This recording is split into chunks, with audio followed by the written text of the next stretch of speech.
dishonor of following that wonderful presentation. So let me distract you first by thanking Amy and Brian and everyone who's been so wonderful and welcoming here. I'm going to be talking about a more, you'll hear. So one of the more notable and notorious features of New Orleans Mardi Gras street celebrations is the ubiquity of plastic beads thrown from parade floats. Photographs of celebrations show parade givers and attendees alike draped with collars of large glittering bead decadence.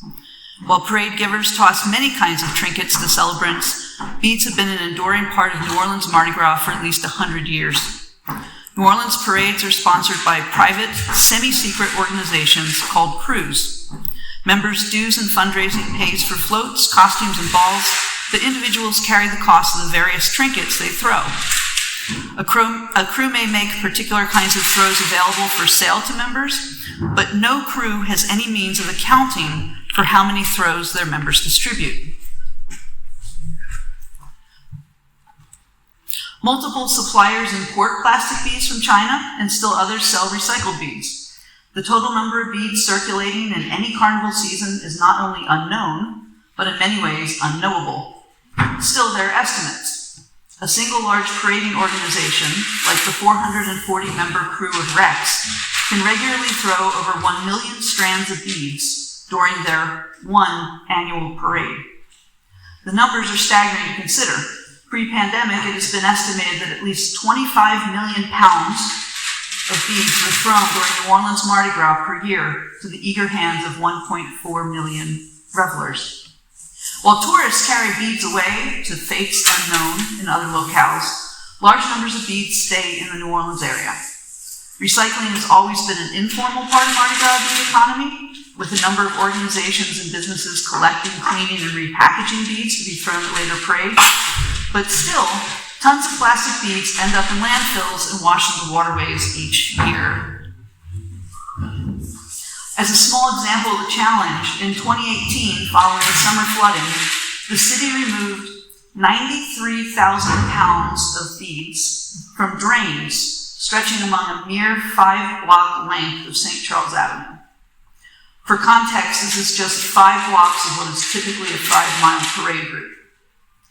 So today I'd like to provide a brief history of the New Orleans throwing game and its long relationship to beads, and how the addiction to this particular trinket has tied the city to the broader global economy. The tossing of trinkets and other items was likely a feature of the earliest celebrations, stretching back to the early 1700s in New Orleans, as they were in Europe. Early French-era Louisiana celebrations describe the popularity of throwing small packets of flour known as bonbons at masters. And I understand that German Fastnacht celebrations, there can be market women here in Munich who throw small gifts. We have a large German population that's settled in New Orleans. It doesn't get a lot of, the German coast doesn't get a lot of press, but it was there. Starting in 1857, the first crew was organized. This is when modern New Orleans Mardi Gras starts. And the enduring structure of contemporary parades came into being. While the throwing of things may have been part of disorganized street innovation, it has been within crews that the practice became standardized as part of Louisiana celebrations. The earliest credited throws at a parade were said to have originated in 1871 from a crew member dressed as Santa Claus. The jolly elf appearing in a parade whose theme was holidays delighted parade goers by throwing handfuls of candy. By the 1890s, visitors described catching candy as a regular part of parade going, and the squabbles between members of the crowd to capture one of the treasures were first described. In the 19th century, the decision to throw items seems to have been made by individuals rather than at the crew level. Some historians argue that it wasn't until the 1920s that crews expected their members to consistently provide throws to audiences. Tourist literature describing the practice can be found as early as 1924. Given that the business leaders behind the crews were always conscious of Mardi Gras' ability to draw visitors to the city, it seems likely that the regularization of throwing practices was tied to growing tourism initiatives. Early throws included candy, small toys, even cigarettes. When beads became part of the throw mix is hard to determine. Just as difficult is to determine why beads. Some folklore ties bead throwing to the religious calendar. Some enduring stories speak of priests throwing rosary beads to remind revelers of the upcoming Lenten season. The earliest glass beads thrown at Mardi Gras were probably produced in Bohemia, the greatest producer of glass beads in the late 19th and early 20th centuries. Bohemia, along with Italy, was also the greatest supplier of rosaries. As is often the case in folk memory, it may be that the story of the rosaries was an attempt to integrate disparate bits of memory into a meaningful explanatory narrative. Other stories suggest the maskers dressed as kings and dukes began throwing glass necklaces to pretty girls as tokens of affection. With many of the throws being directed to children, the glass beads stand out as a token that might be more desirable to adults. The earliest description of bead throwing is recorded in the remembrances of one Margaret O'Neill, born in 1884. She lived in New Orleans from her childhood until 1912, when after graduating from Tulane University, she moved to the West Coast. Thus, even though her memories were recorded in the mid-1960s, her life trajectory necessarily brackets when she could have attended Mardi Gras. In these reminiscences that she entitled Mardi Gras 1890s, she recalled, Rex's float began to move, the king waving his scepter to the crowd and throwing strings of beads and shiny jewelry, for which the crowd scrambled boisterously. Rex looked right at me and threw a diamond necklace that looked real, but a big woman pushed me aside and caught it. I wanted to fight about it, but Papa pulled me away. The Rex referred to is the self-proclaimed King of Carnival, whose parade runs on Shrove Tuesday. The crew was founded in 1872 and remains one of the longest continuously parading organizations. O'Neill's description clearly ties the throwing of beads to the parade's royalty. Since Mardi Gras is a celebration marked by excess and inversion, it's only fitting that New Orleans' economic white elite would dress themselves as royalty, throwing fake jewelry to their subjects. In contrast, the black men who started the Zulu Mutual Aid and Pleasure Society, the oldest historical black parading organization, which was founded in 1916, relentlessly skewered the pretensions of the white male crews. Marching as Zulu warriors in exaggerated black minstrel-esque costumes, King Zulu threw coconuts to his followers. Now he throws coconuts and beads decorated with coconuts. Just as O'Neill took the necklace thrown to her to look like diamonds, the folklore of New Orleans Carnival includes many stories of real jewelry tossed by a masker to their loved one, only to have it caught by another. Newspaper accounts also include stories of people convinced they had caught something valuable, only to learn they had been taken in by the expertly rendered costume jewelry of Bohemian glassmakers. So I'd like you to now look at stills taken from footage of Rex's 1898 procession. So this is from film that was just recently recognized as the oldest existing film of both New Orleans and Mardi Gras. This film is housed at the Eye Film Museum in Amsterdam. In it, several of the maskers can be seen holding strands of beads in their hand and wearing others. So let's see if I can do this without messing stuff up. Oh, there's no curve. There it is. Whoop. See right here? He's clutching in his hand. I'm very excited. The footage corresponds with the period when O'Neill recalled seeing beads thrown at Rex, providing a nice convergence of separate evidentiary lines suggesting that beads were indeed thrown by the 1890s.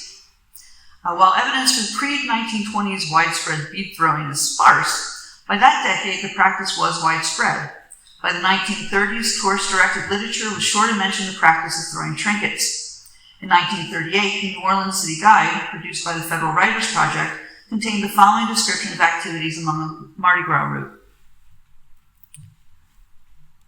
And here's a slide from a picture from Life magazine from that same year. Then, the first float of maskers. Hands wave and clap, people jump up and down, and everyone cries for the trinkets that the maskers carry in little bags or in their hands, shouting, "Mister, throw me something!" The trinkets are small, they are cheap. You can buy a dozen for a penny or so, but a string of beads flies into the crowd, and the people go mad as they snatch for it.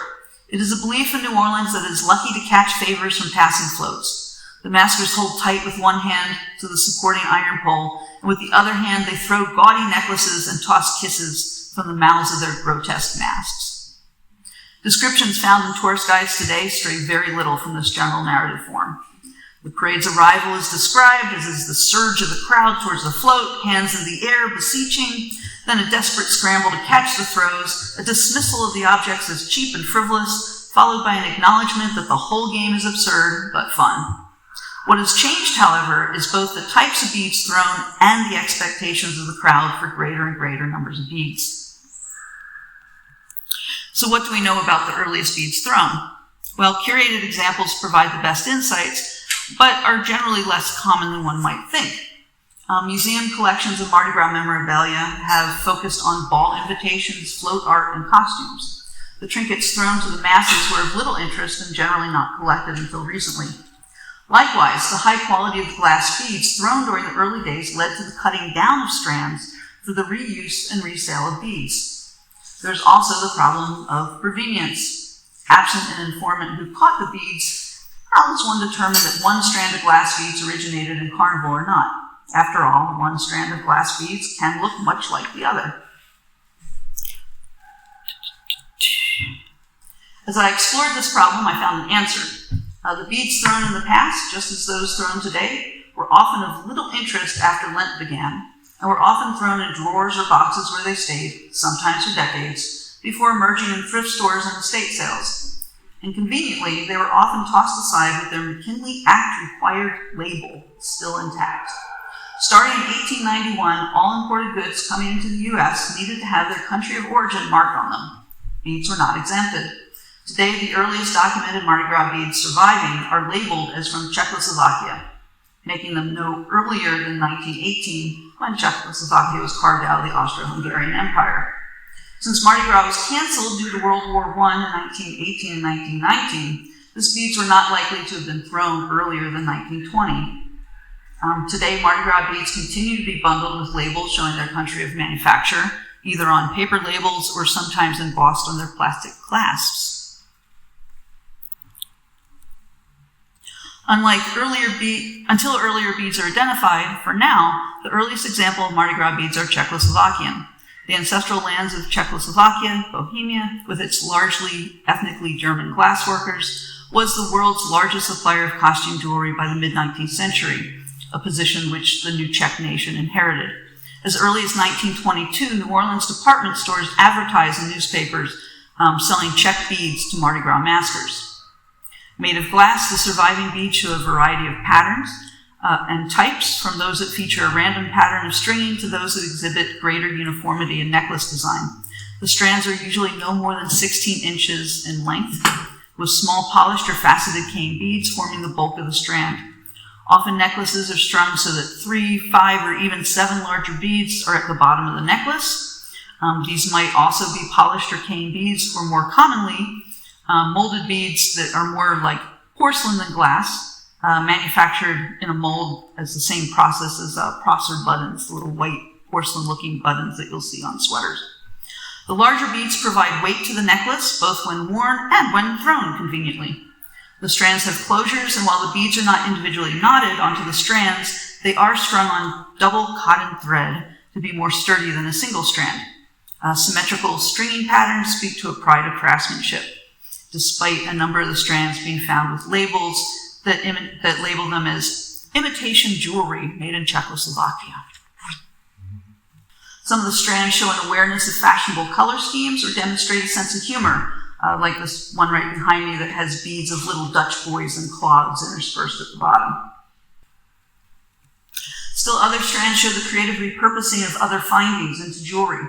For example, the red and black necklace uses the buttons from boots, tall boots, as beads, and the one to the right uses, this one uses glass clothing buttons as beads. This is a very bad photograph of my one strand of German-made beads. I couldn't retrieve them from where they were in storage, but you can say you've seen them. They're apparently one of only 2 recognized made in Germany beads from Mardi Gras. The displacement of German ethnic glassblowers during and following World War II, along with the communist takeover of Czechoslovakia, disrupted the flow of Czech beads into Louisiana.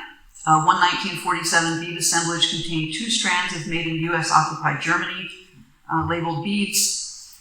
They may have been produced by a group of former Czech glassblowers who were reputed to have settled to make beads in a former German ammunition factory.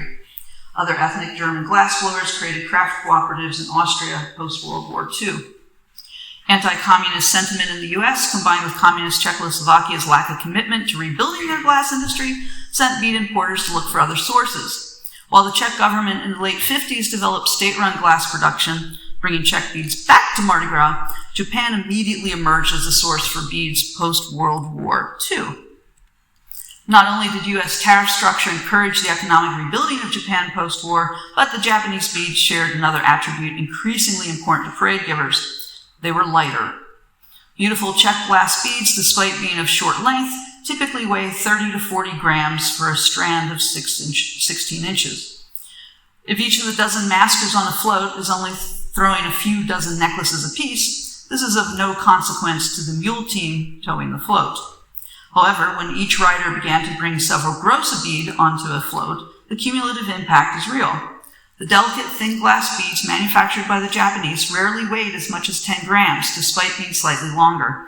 And in the post-World War II era, the demand for beads from parade crowds became greater. The effect on floats is seen as demands for more throws accelerated. Early images show maskers holding or having at their feet small bags for throws.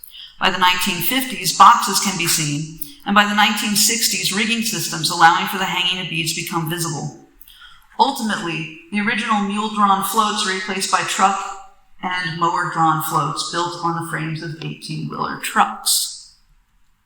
In 1973, the new hulking floats were banned from the historic French Quarter, the traditional parade route.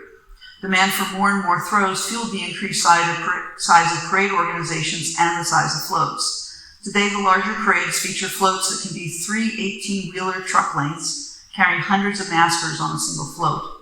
Throws went from a nice example of lagniappe, a Louisiana word meaning something a little extra, to something that was required. In the late 1940s, newspapers explained ways that parents could carry trinkets with them to the parade and how to palm a catch for their little ones to assure no one went home without anything.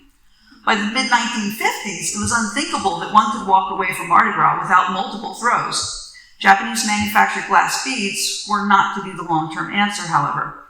And you'll notice that in the bags going around, there's no Japanese beads. They are literally too delicate to make it through an air flight. Delicate and light, they easily shattered in the hands of the people who caught them and were, as a result, very unpopular. Czech beads continued to enter New Orleans, despite calls for banning communist-made products. Lamp-wound glass beads from India entered Carnival by the 1960s, providing an alternate glass source. But like the Czech beads, were heavier. It was in this context of the early 1960s that a new source of beads was developed out of a new material. The age of hand-strung, mold-injected plastic beads began. Hand-strung plastic beads from Hong Kong and Taiwan were both lighter, 10 to 12 grams, and cheaper beads. A 1966 newspaper advertisement placed a gross of Czech beads at $4.50 a gross, while plastic beads sold for $3 a gross. As float riders were now expected to supply 100 gross per rider, based on late 1960s and early 70s newspaper accounts, the weights of throws was not an inconsequential consideration. The first plastic Mardi Gras beads were visually fashioned on the appearance of the Czechoslovakian beads, both in color schemes, bead shapes, and importantly, strand length. Plastic beads quickly replaced glass beads, which continued to be rethrown in decreasing numbers until the late 1970s. And in one case, I caught some Indian beads in a 1990 parade. When one compares beads thrown for the first 50 years or so of the throwing game, it's notable how consistent average strand lengths remained, basically hovering around 15 inches to 16 inches for the total strand. Apart from the slightly longer Japanese strands, which could be slipped over the head, all the forms featured closures that allowed the strand to be opened and fit around the neck. Success in the throwing game was measured by how many beads one caught. Apart from individual preferences, there was no easy way for a parade goer to measure the quality of the beads thrown to them, or access if they wanted one particular strand versus another.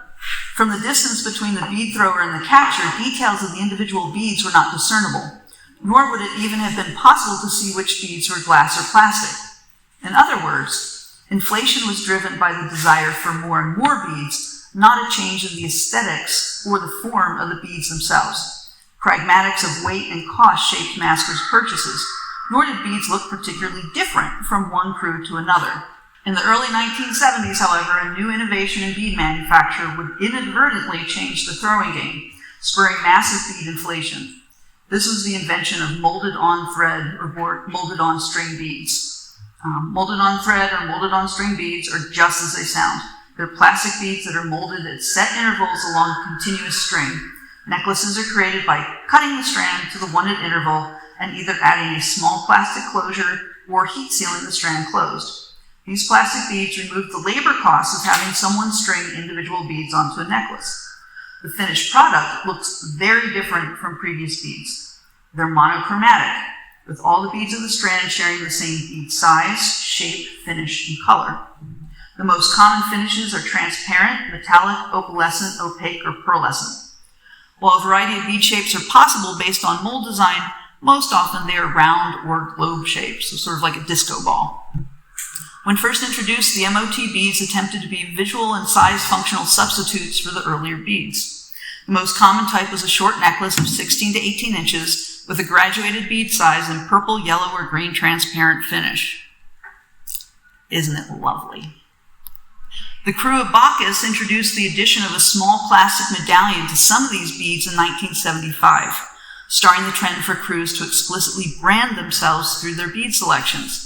Other crews quickly followed and began to purchase color-themed beads for their organizations. For instance, Proteus identified themselves with red beads, while Bacchus embraced grape-colored beads, and Endymion was recognizable for their light blue beads. Zulu, the historically black parade organization, quickly distinguished itself as the only crew to throw black beads, notably adding a coconut or warrior medallion. Beads suddenly became explicit components of crew identity creation. Suddenly, the generosity of any crew became more visible in the evaluation of post-game spoils. While newspaper accounts of parades had always talked about the relative generosity of one organization versus another, this became a more measurable phenomena with the introduction of the MOT beads. And I hope that as you looked at the ones that passed around, you could see that there were some differences in size and lengths. Some are prettier than others. The MOT short bead strands were lighter and cheaper than even the previous plastic beads. However, the small number of attributes any necklace could have meant for the first time a viewer could see differences between beads being thrown. A parade goer could see if one mask was offering a strand with bigger beads than another, or a rare finish, or a longer strand length. While crowds had previously pushed parade sponsors to throw more and more, now they also started to demand better beads. Well, how did they do this? Very simply, by not catching beads deemed less valuable. Remember that individuals on parades purchase their own throws. The rejection of throws, leaving them uncaught or dropping them on the ground, is a fate to be avoided. After a ride, maskers compare with one another which throws were popular and make notes for next year's purchases. In a real way, the reactions of parade goers exert influence on the decision-making purchasing of throwers. Thus, we see pressure towards not just throwing more, but also throwing better enter the game with the development of MOT technology. I was surprised when living in Louisiana in the early 1990s that there was very little study of the chaotic throwing game that dominated street celebrations for New Orleans Mardi Gras. I also quickly recognized how difficult it would be to study changes to the throwing game through any kind of traditional archival research. Therefore, I developed a contemporary archaeology project, or using the techniques of archaeology, to systematically collect and record assemblages of beads thrown by set parade organizations in New Orleans, Baton Rouge, and several smaller towns. I collected yearly examples of beads thrown from Mardi Gras parades beginning in the early 1990s and ending officially in 2009, with periodic check-ins since to document changing bead fashions. One of the most noteworthy trends I saw was the rapid inflation in average bead strand length and average bead diameter. So, weird thing about beads, you purchase them in inches for the length and millimeters for the diameters. The worst of American measurement systems at play. From 1991 to 1994, the average strand length hovered around 18 inches, or 45 centimeters in length, with bead diameter staying close to 6 millimeters. But after 1997, bead length and bead diameter grew significantly. Contributing to this growth was both the economic and social factors. In 1989, the U.S. eliminated duties paid on bead necklaces costing less than 30 cents per dozen. This kept some economic pressure on keeping bead sizes shorter and smaller. In 1995, however, the U.S. government removed tariffs on all beads brought into the country. There was no longer an economic incentive to keep beads of a cheaper kind. In addition, new customs, non-tariff customs, new traditions, entered into the bead game. By the mid-1990s, it was popular to exchange displays of nudity for certain kinds of beads. Long, large beaded pearl-finished beads or long hand-strung necklaces were exchanged for displays of flashed women's breasts or, less commonly, men's penises. It's a little harder to show them in a crowd. You can see in this table how average bead length and diameter size each nearly doubled in a very short amount of time. As crews competed to distinguish themselves and their throws, particularly leading up to the millennial celebrations, we can also see the elaboration of crew-themed beads with the introduction of hand-painted resin medallions, blinky light medallions, and medallions with voice boxes.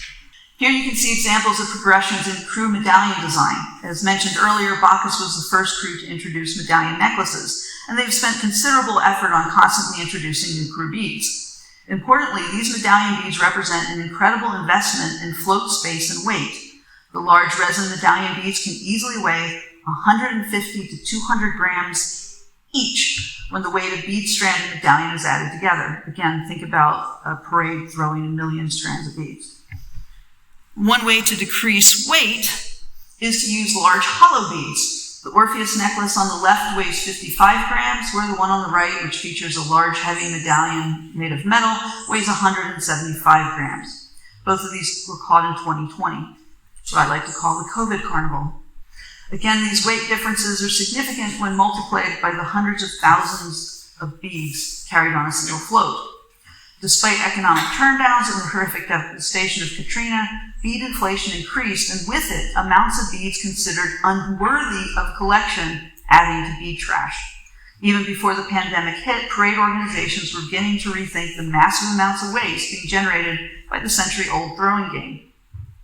Several different responses have been parlayed about in the current moment. Some organizations have indicated goals to reduce their overall number of throws. Others, like Bacchus, indicated they would focus on smaller numbers of quality throws that parade goers would value as souvenirs. This beadless necklace was caught from Bacchus in 2020. Flashing lights are contained in both the Bacchus cowboy figurine and the layette that holds it. It weighs 115 grams, and while it doesn't include large beads to be tossed away, it does have multiple lithium batteries to be later tossed away.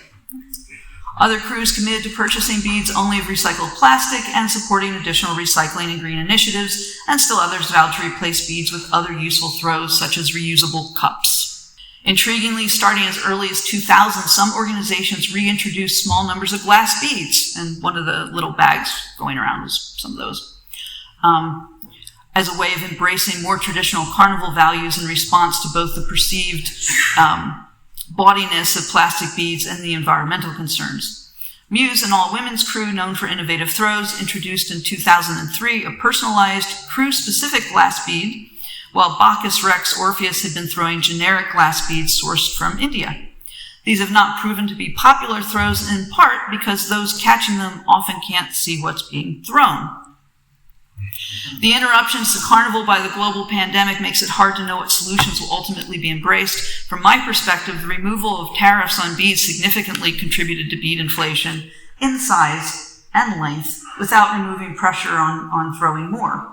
So the inflation in size, which is a large contributor to increased landfill challenges, is something that is unique to the late 20th and early 21st century throwing game.